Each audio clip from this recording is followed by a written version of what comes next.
In this video, I'd like to give you some keyword usage best practices, and these are things you can do to improve your chances of ranking higher in the search engine results.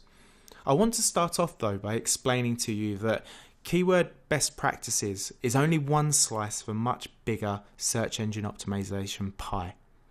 Now, to really push your content to the top of the search engine results, you need to be mindful of SEO on a much wider scale. You need to understand that there's other things you can do outside of doing good keyword research that are going to help you get to the top page.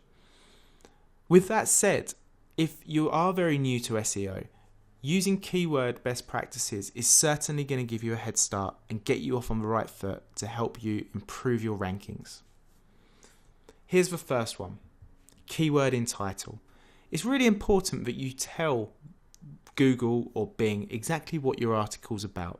It scans your content and looks in certain places throughout the article to help give a trigger and give an identification to exactly what it is you're talking about. You want to ensure that you put your keyword in the title so there's not any confusion. Another place to put your keyword is in the permalink or the URL. In WordPress, this is very easy because you can just simply edit it and change it with your keyword in there. Keep in mind as well that you do want it to look quite nice as well. So when somebody's looking at your website, they don't look up and see a horribly long URL. So just keep that in mind. But it's a good practice to begin putting your keywords in the permalink. Always include your keyword in the first paragraph of text. Now, some people, when they're writing the beginning of a blog post or article, they'll use bigger text, which comes under the categorization as H2, H3, which is actually heading text. And people do this to make more of an impact and to get people's attention by using big text first, and then the second paragraph starts as normal writing. Just keep in mind that if you do this, which to be honest with you I don't advise, that you include the keyword in the first piece of text that has the paragraph tags or is just the normal size.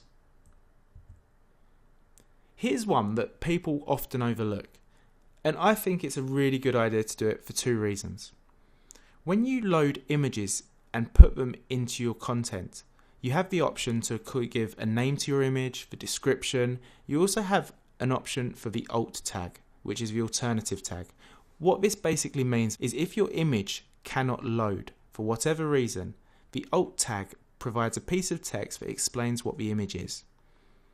One of the benefits of doing this that I see is that if somebody's searching on Google and types in your keyword, it improves the chances of not only them finding your image, but then going to your website after they've seen your image. The other reason of doing this is that Google itself and Bing and the other search engines will use this as part of a way to identify exactly what the content's about. I'd always include this. As I mentioned before, you don't just have standard text with any kind of article or content. You have H1, usually right the way through to H5, which are basically heading tags. This indicates that the piece of text that are within this piece of writing. We mentioned earlier about H2 and H3 tags, which are basically a way of indicating that this is a heading or a subtitle and something of importance. What you can do here is to slightly change your main keyword and put it here under a H2 or a H3 tag. So if you've got your main keyword as best baseball gloves, what you'd want to do perhaps is to put a subtitle somewhere in your content that uses some of those words, but perhaps in a different order. So you could perhaps ask, what are the best gloves for baseball? It includes your keywords, but in a different order. Now what this does is it shows that your whole article is relevant to your main keyword, and this will help you. I'd always ensure that at some points throughout your text, you give importance to your keywords, and not just your main keyword, but other related words by highlighting them as bold.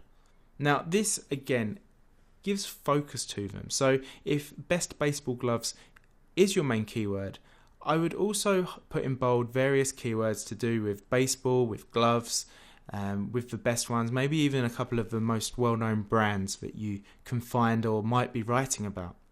This is because when Google and the other search engines are scanning your text, they're looking for things that are different, things that stand out, and perhaps as an indication that it's more important and relevant to your content. I'd also do the same with italics.